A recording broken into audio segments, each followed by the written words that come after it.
Kanchana Gaurangi Radha Vrindavaneshwari Vrishabhanu Sute Devi Pranamami Hari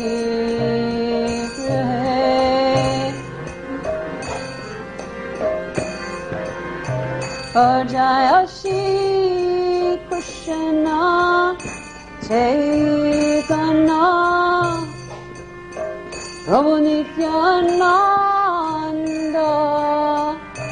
Jaya Dvaita Gadadhar Srivasadi Gora Gora Bhakta Vrindam Bola.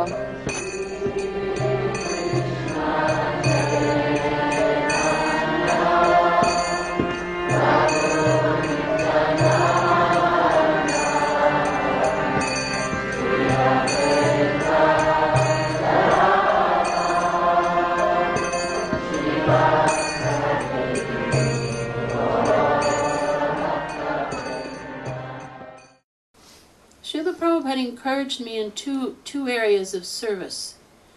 And one was cooking for some bizarre reason. I had no desire to cook before I came to Krishna consciousness and really wanted as far away from it as possible. It seemed like cleaning up all the time wasn't a very fun thing to do. And half of cooking is cleaning.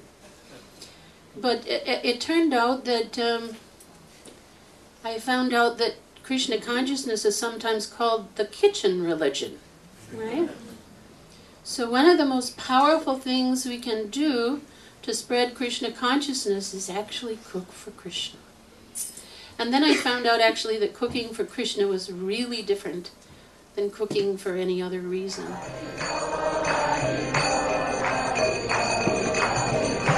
Jaya Prabhupada, Jaya Prabhupada, Jaya Prabhupada, Jaya Jaya Prabhupada.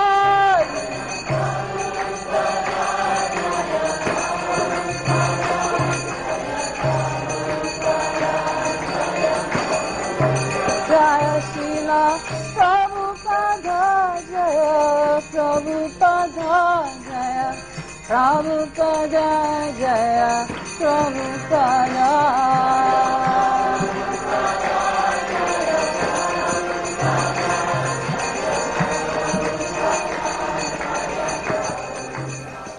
So cooking was one, and deity, the study of Archana or deity worship was another.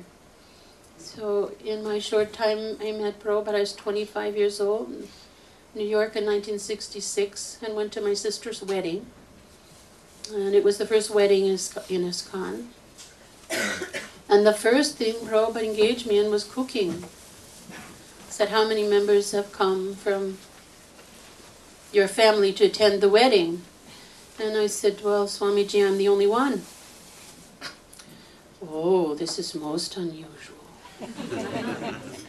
So all of you know how big a wedding is, an event in someone's life. He said, never mind. He said, you can help me cook. Now this is the first hour of the first day of my life with Srila Prabhupada. So he engaged me in cooking and was fascinated from that moment. And then I was only in New York for a short time for this wedding, maybe about 10 days altogether. And then my sister, younger sister Janki, and her betrothed, who's Michael, and he became Mukunda. They had just been initiated very short time before the wedding. The three of us drove across country and went to see our old friends who were in Oregon on a mountain lookout tower, and their names were Sam and Melanie. And they later became Shamsundar and Malati Devi.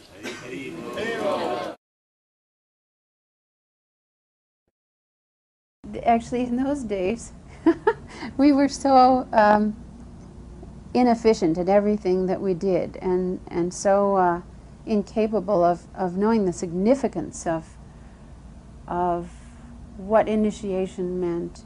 And I remember that, of course, at our fire yagya for the marriage, we we didn't have enough money to buy butter, so we used margarine. And when Srila Prabhupada tried to start the fire, he picked up a piece of wood and he dipped it in. Beautiful. Prabhupada's hands were magnificent, long fingers, like this. He picked it up and held it over the flame, and it went. He did it again. Over the fire, no action. So he looked up very grave and said, "Oh, this marriage will have a very slow start." I was mortified at that. I thought, uh-oh, what have I gotten into now? But yeah, very significant. I suppose at initiation, I do remember very clearly that Srila Prabhupada first gave me the name Kalindi, which is another name of Jamuna. And very quickly, within 10-12 seconds, he said, "No, it is Jamuna Devi." And I said, "What does that mean, Swamiji?" And he said, "The river that Krishna sports in Vrindavan is Jamuna."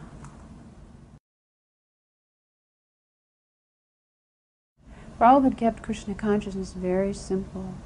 And for those of us who engaged in his service, at least my relationship was simply to hear and to follow those instructions personally. When we arrived in London in 1968, our small party decided that the best way to become known, Prabhupada wanted us to make a splash. So the best way to become known would be reach the Beatles, because they were luminaries of the time. So we agreed that we would make prasadam dishes, apple dishes, to bring to Apple Records every day and see if we could catch someone's attention. So we did that, and the prasad went from the lower floors to the upper floors, so that ultimately everyone tasted some the prasad, and they became a little addicted to that. So finally, when we stopped sending prasad, we were notified, where is this Apple Hare Krishna group? So we came to meet them, and ultimately, I think, met George that day. And the first person to strike off a serious friendship with George was Shamsunder. He and George Harrison just clicked.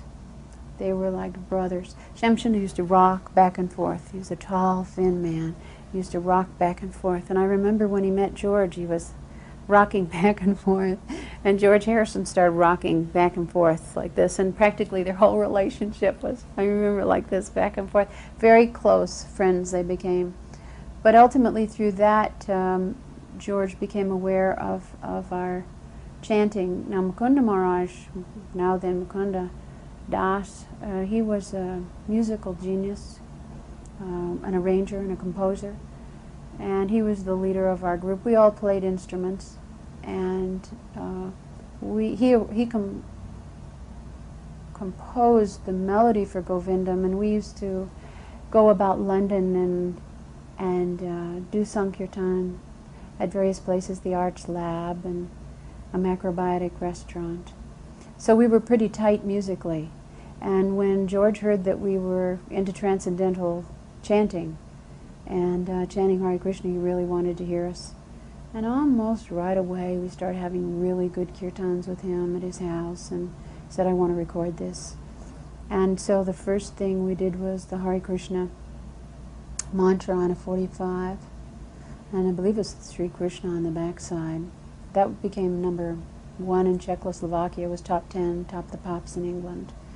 And then that led to the larger album, the Govindam album, which the lead cut was the Rama Samhita, the Govindam prayers.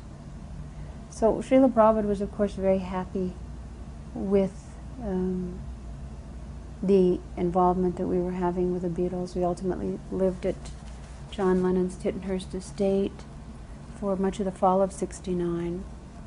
And when Srila Prabhupada finally did arrive, he was so very pleased of this connection. I believe he called that Govindam cut a Krishna conscious symphony. This is a Krishna conscious symphony. Very transcendental. You like that?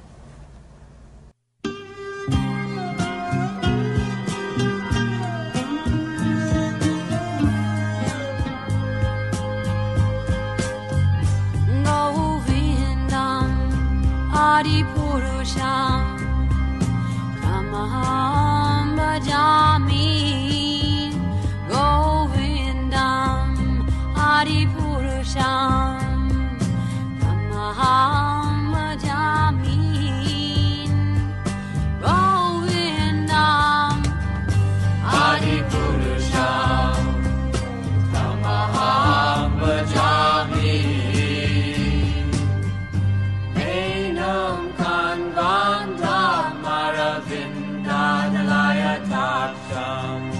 Bhagavatam Samasitam Buddha Sundaranam Kandar Agom Vidamaniya Vishesha Shobha Govindam Adipurusham Tamaham Bhajami Govindam Adipurusham Tamaham Bhajami Govindam Adipurusham Tamaham Bhajami Angani Yasa Sakalem Priya Priti Manti Vasyan Vipan Kayanti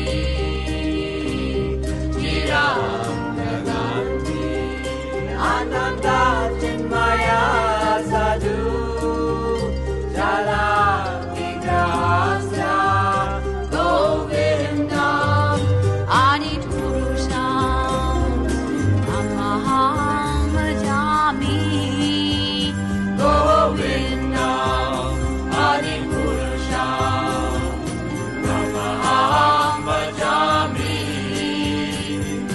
Govindam Adipurusham Tamaham Bhajami Govindam Adipurusham Tamaham Bhajami Govindam Adipurusham Tamaham Bhajami Govindam Adipurusham Tamaham Bhajami. We were sent here in '68, and as all you all know, it took a whole year before Srila Prabhupada came to England. What month did he come in, everyone? September. Okay. So he came September of 1969, and that was, monumental. You've all heard from the devotees some of that arrival, and so we went to this estate in Ascot, Berkshire, that was then owned by Beatle John Lennon.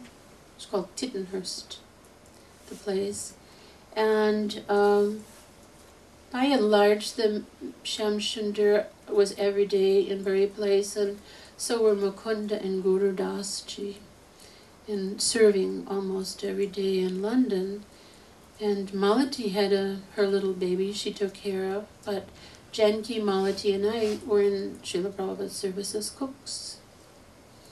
So I was thinking, if I could share with you something that you might not know or have ever heard before, but it's so important, and I give the example that suppose Gopal Bhatt Goswami gave his disciples recipes and cooking instructions.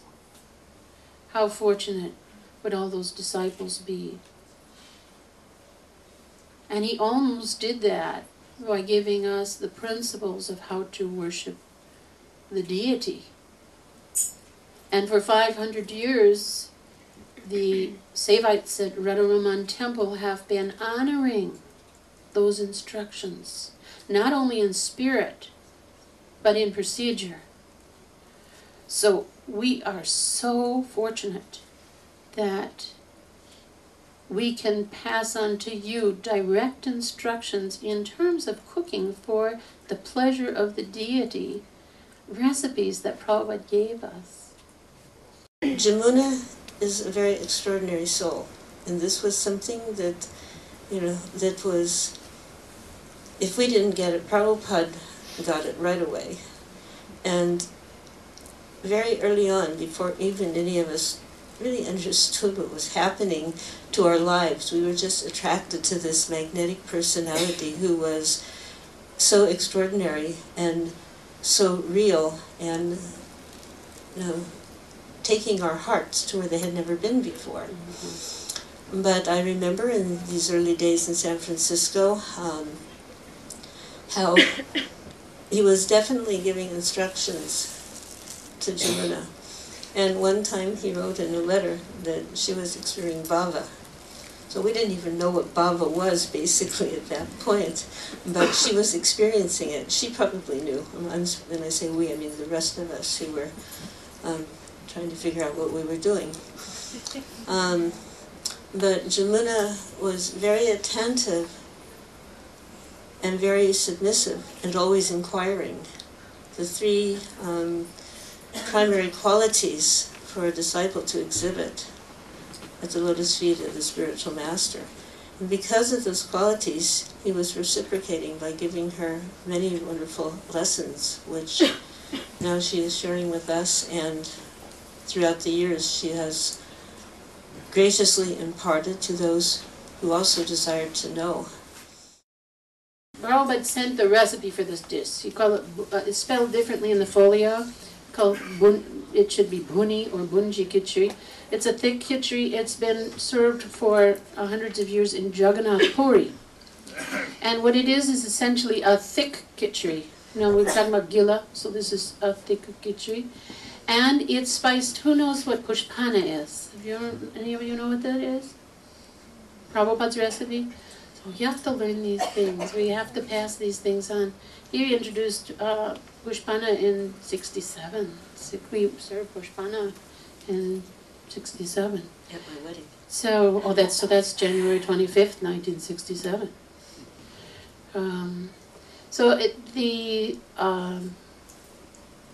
The dish has sweet spices in it. So long dolcini, elaichi, like this, and sugar, and nuts, and chopped paneer, fried paneer, and sweet fruits. And this is a dish that's served to Lord Jagannath, and Prabhupada said that this should be served as the main dish at every Rath Yatra feast. He also wrote a letter early in February of the same year to Krishnadas with slightly different instructions, but it should also be served. So you are truly the first yatra to have a direct instruction from Srila Prabhupada as to the nature of what to serve Lord Jagannath for these Rath Yatra feasts. And I'm sure it's already in place, but again, it's up to you to see that it remains so, because it's very, very special for this yatra, and that recipe is there as well. So when we first came to England, we found out, as you all know, kheer, the traditional kheer that Srila Prabhupada taught us to make is made usually with rice. It's the most famous kheer, so that'd be chaval kheer. And then we find out there are many, many, many areas in India that have different varieties of this chaval kheer, called different names in the south or in the east. But when we came to England, we were very excited that we found something called flat rice in Sainsbury. And this isn't poha, flat rice, like from an Indian shop, but it's a waxy rice that has been pressed into flakes and is a little shiny. And all you have to do is put this in the oven with some sugar and ghee and spices and bake it, and you only have to stir it twice, as opposed to the kind of kheer that you must stir constantly to bake down. So this became a real big favorite of ours. We called it baked rice kheer, and we served it with often with rhubarb slush, kind of a rhubarb compote, and then double cream on Cornish clotted double cream. or whipping cream on top. So when we're reading CC, you'll find a description of a similar kind of transcendental concoction that's served. So the first feast that was served to Sri Sri Radha Landaneshwara had this kheer in it. And Srila Prabhupada loved it very, very much. And it became a favorite of the devotees. And as you know, that Radha Landaneshwara was installed with only one dress, a saffronish golden yellow dress. And the second dress that we offered was on 3rd February 1970, on Advaita Acharya's appearance day. And I decided to make this sweet. So for those of you who are interested in George Harrison trivia, I can tell you this, that this man was nuts about this dish. And he told me, he said, now, I like a lot, I can't imitate him, but I like a lot of prasadam you offer there at the temple. But if you ever make that dish, you give me a ring. And I'll be there. And so I didn't have a ring-me-up kind of relationship with George, but I did, on this occasion, give him a ring the day before. I said, George, we're going to offer a dress tomorrow, and I'm going to make some of that kheer to offer to Radha Landaneshwara. All right, hang up the phone. 2 hours later, a florist van comes to the front of the temple, and he unloads flower vase after flower vase that are wall sconce arrangements, 8 of them, that go on the side of the wall, and a little card on it said, "We'll be there." No signature, right? So the next day, all the devotees, there's so much excitement that we get to offer the deities a new dress, because we were very short-handed.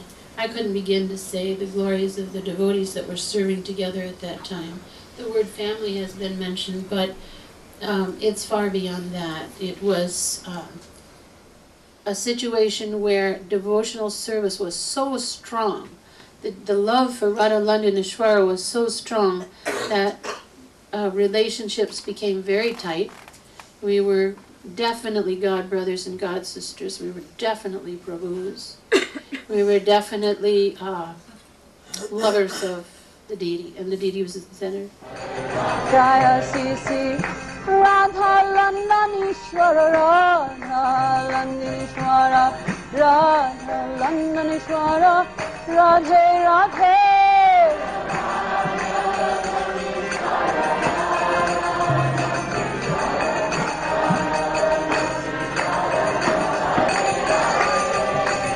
Radha Landaneshwara, Radha Landaneshwara, Radha Landaneshwara, Radhe Radhe.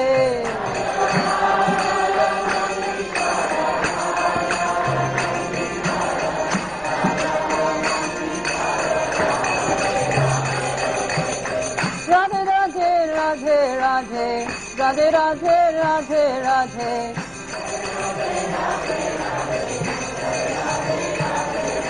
Radhe Radhe Radhe Radhe, Jaya Jaya Jaya Radhe.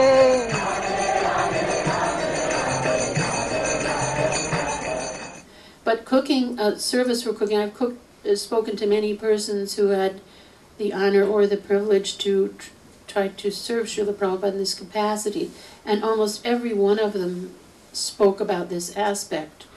All of you can try to think how you feel close to your spiritual master, how you feel close to the Archa Vigraha that you worship in the temple, and how you feel close to those that you value Sangha with. How time plays a feature and how consciousness of pleasing them is there. Srila Prabhupada's given us 6 exchanges of love in Nectar of Instruction, and 2 of them are actually around prasadam. 2 of the 6. And they are what? Offering prasadam to others and receiving prasadam from them. So they're really important. And what makes them potent is the consciousness with which they are conceived of executed, offered, and then given. And it can be so strong.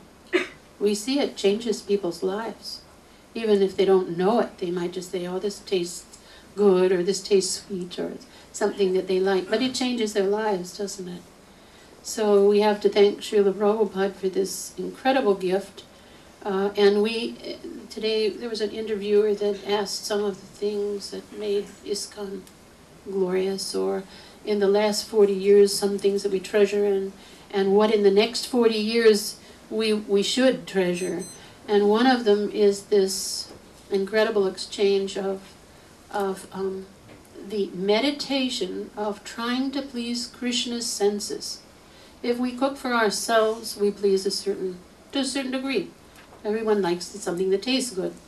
But if we please Krishna's senses, this takes us into another dimension of power and glory and purification. Purification of the heart, purification of the senses, purification of the mind, purification of the emotions, everything that we can evaluate human consciousness with. This act of trying to cook in devotion for the pleasure of the Lord changes everything in our lives. And every devotee that does it is a testimonial to its power, and it's all individual and it's all glorious.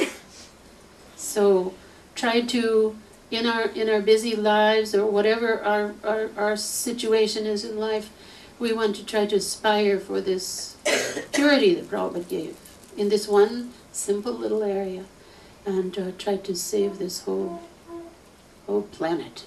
And I think I hear a quiet conch shell, which means we get to turn our attention to the object of our attention.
The